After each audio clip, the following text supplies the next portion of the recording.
Comedy movies are a wonderful thing. But that's not exactly breaking news now, is it? For 2 hours or so, carefree fans are transported away from the doom and gloom of modern society to a land where quirky awkwardness and glorious puns reign supreme. However, sometimes we can get a little too caught up in one particular quip or hilarious slapstick moment playing out in front of our very eyes on screen, meaning we tragically miss another side-splitting joke or unexpected cameo staring us right in the face. Multi-purpose spacesuits, highly offensive street pavings, and even unfortunate real-life wipeouts have all wiggled their way into some of our favourite comedy flicks over the years, without the majority of the giggling folks in cinemas even noticing. I'm Gareth from Whatculture.com, and here are 10 hilarious hidden details in comedy movies. Number 10. To Ring Cox. Walk Hard, the Dewey Cox story. The tale of Dewey Cox is one filled with many twists and turns, ladies and gentlemen. Crafted as a parody of the biopic genre, Walk Hard, the Dewey Cox story sees the titular character go from rejected brother killer, by accident of course,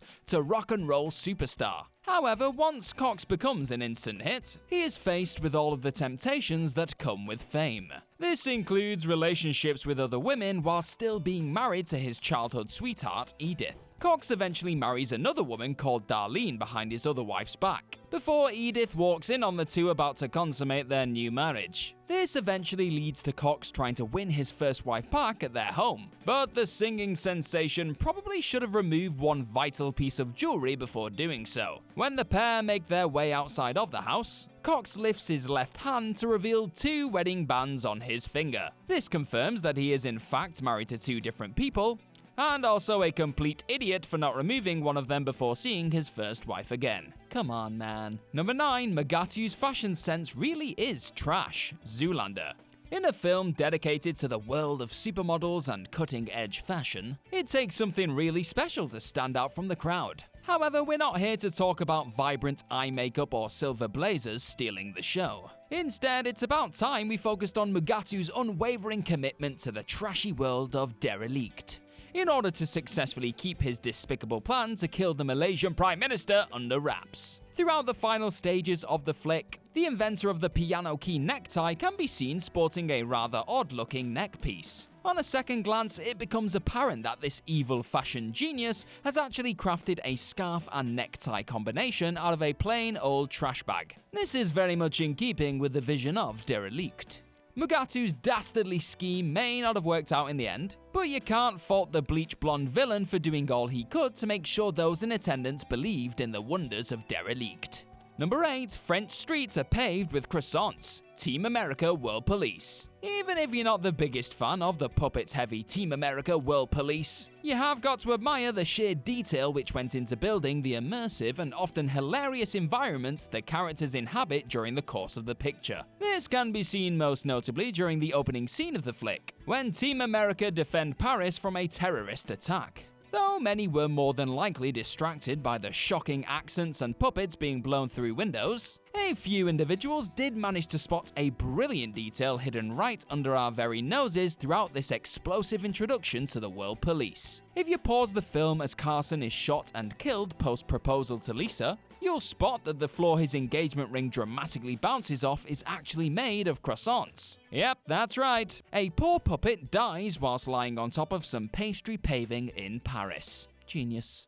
Number 7. Dr. Evil's spacesuit. Austin Powers, The Spy Who Shagged Me. Brilliant visual gags are on show during all 3 of the fantastic cinematic outings for the international man of mystery himself, Austin Powers. Yet, one particularly superb clothing joke in The Spy Who Shagged Me has been seemingly overlooked by many. As Powers chases down Dr. Evil inside of his moonbase, the agent stops his nemesis in his tracks by shooting him in the leg. It's in this moment we get a closer look at the villain's outstanding spacesuit. On the front of the getup we can see 3 knobs. One is labelled H2O, the other O2, and the last P2. Clearly this means the first 2 switches control water and oxygen input/output. However, the last switch seems to imply it's the one the villain should turn when he wants to go PP. Dr. Evil may not be Austin Powers' father, as he wrongly states during the scene, but he's very much equipped to answer the call of nature in outer space. Number 6, keeping it PG, Galaxy Quest. 1999's Galaxy Quest is equipped with one of the most star-studded sci-fi casts ever assembled on screen, yet it also boasts some noticeably botched redubbing work.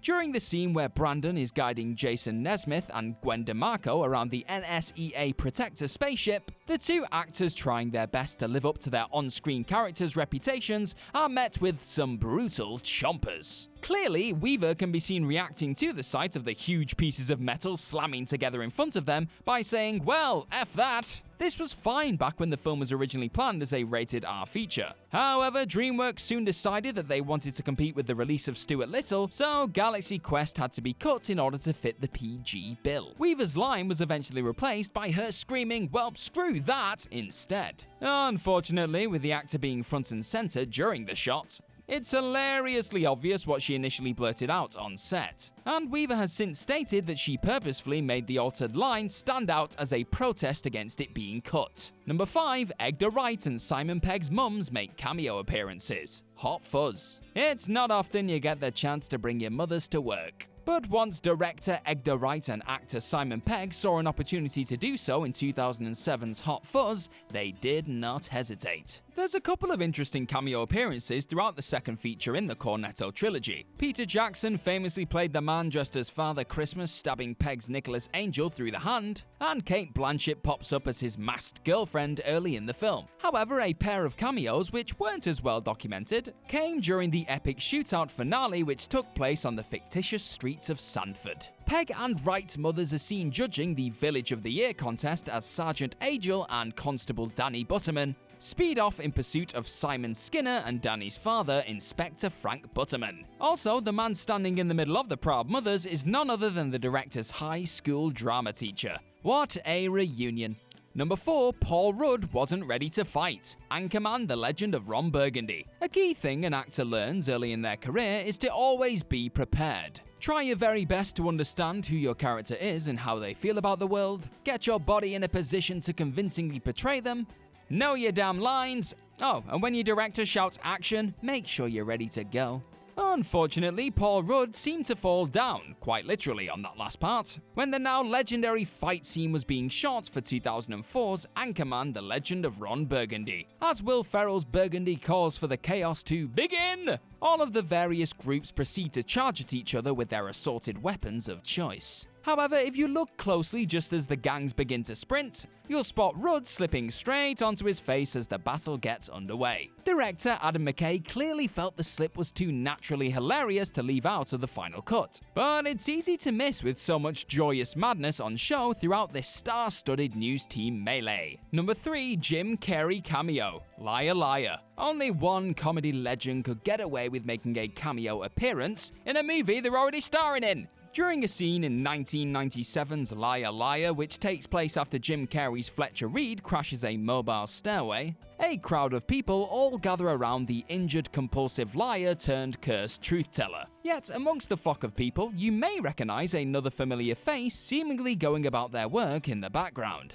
Fire Marshal Bill, a character played by Carrey on the popular sketch show In Living Color, is seen speaking to somebody on a walkie-talkie dressed in a firefighter uniform, behind Audrey and her current boyfriend Jerry. With the character having no clear lines and wearing dark shades throughout his surprise appearance, you'd be forgiven for completely overlooking this unexpected cameo. But once you catch Carey's unmistakable grin popping up over the shoulder of Carey Ellis, you won't be able to watch this 90s comedy classic without noticing the film's star making a priceless guest appearance in his own movie. Number 2, Toilet Roll Corpse, Sausage Party. With side-splitting, food-centric chaos going down in seemingly every shot of 2016's Sausage Party, it's near impossible to catch each and every shockingly hysterical joke on offer in just one sitting. One such hidden in plain sight gag came during the scene where the druggie gains the ability to speak to his groceries after taking bath salts. In this moment, hot dogs, pizza slices, and soda cans alike all begin to lash out at the human who has been eating/using them all his life. However, none of their grievances compare to that of the poor, emotionally scarred toilet roll who wanders into the scene and confesses, "You don't want to effing know," when asked what the human did to them. Yet this riotous moment meant that many fans missed another gruesome revelation in the shot: